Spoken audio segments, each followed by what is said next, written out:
Welcome back to my channel. তোমরা কেমন আছো? আশা করি সবাই ভালোই আছো। আর দেখতেই পাচ্ছ আজকে একটু অন্য চেহারায়, কপালে তিলক রয়েছে, চন্দনের ফোঁটা। আজকে 22শে আগস্ট। আজকে দিনটা খুবই গুরুত্বপূর্ণ দিন। তার কারণ আজকে আমাদের ক্যাম্পে আলিপুরদুয়ার থেকে এক এনজিও থেকে আমাদের রাখি পড়াতে এসছিল। সেই প্রোগ্রামে আমরা উপস্থিত ছিলাম। সেই উপস্থিত থাকাতে আমরা সবাই আনন্দিত হয়েছি, তারাও আনন্দিত হয়েছে। তারা এসে অনেক কথা বলল, আমাদের অফিসাররাও অনেক কথা বলল। তারপরে রাখি পরানোর যে উৎসব, সেই উৎসবে মেতে উঠেছিল সবাই। আজকে রাখি পূর্ণিমা নয়, তবুও আজকে রাখি উৎসব তৈরি করা হয়েছিল এনজিও থেকে আর আমাদের ব্যাটালিয়ন থেকে। তার কারণ রাখি পূর্ণিমার দিন অনেক এনজিও থেকে রাখি পড়াতে আসে, তখন আর হয়ে ওঠে না, তখন দৌড়াদৌড়ি হয়ে যায় কে কাকে রাখি পরাবে। ওর জন্য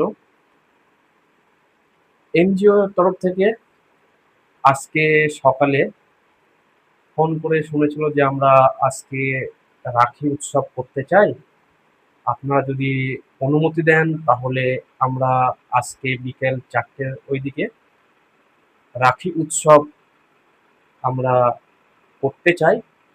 তো যথারীতিভাবে তাদের পারমিশন দিয়েছিল আমাদের ইউনিট থেকে। সেই পারমিশনে এখন রাখি পূর্ণিমার যে রাখি উৎসবটা, যেটা রাখি পূর্ণিমার দিন হয়, সেই উৎসবটা আজকে আমাদের 22শে আগস্টের দিন হয়ে গেল।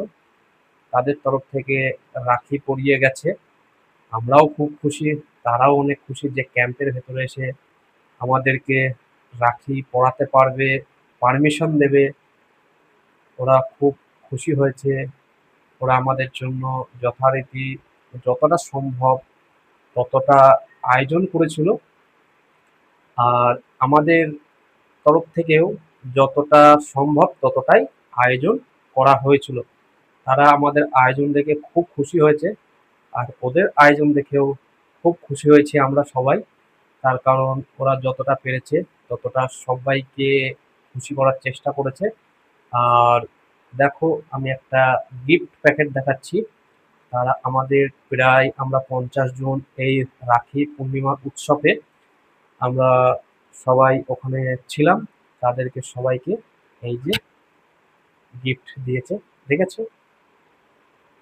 আমরা খুব খুশি হয়েছি, ওরাও খুব খুশি হয়েছে আমাদের ক্যাম্পে এসে। তো আজকের মতন এই পর্যন্তই, আবার পরে দেখা হচ্ছে। থ্যাংক ইউ সবাইকে।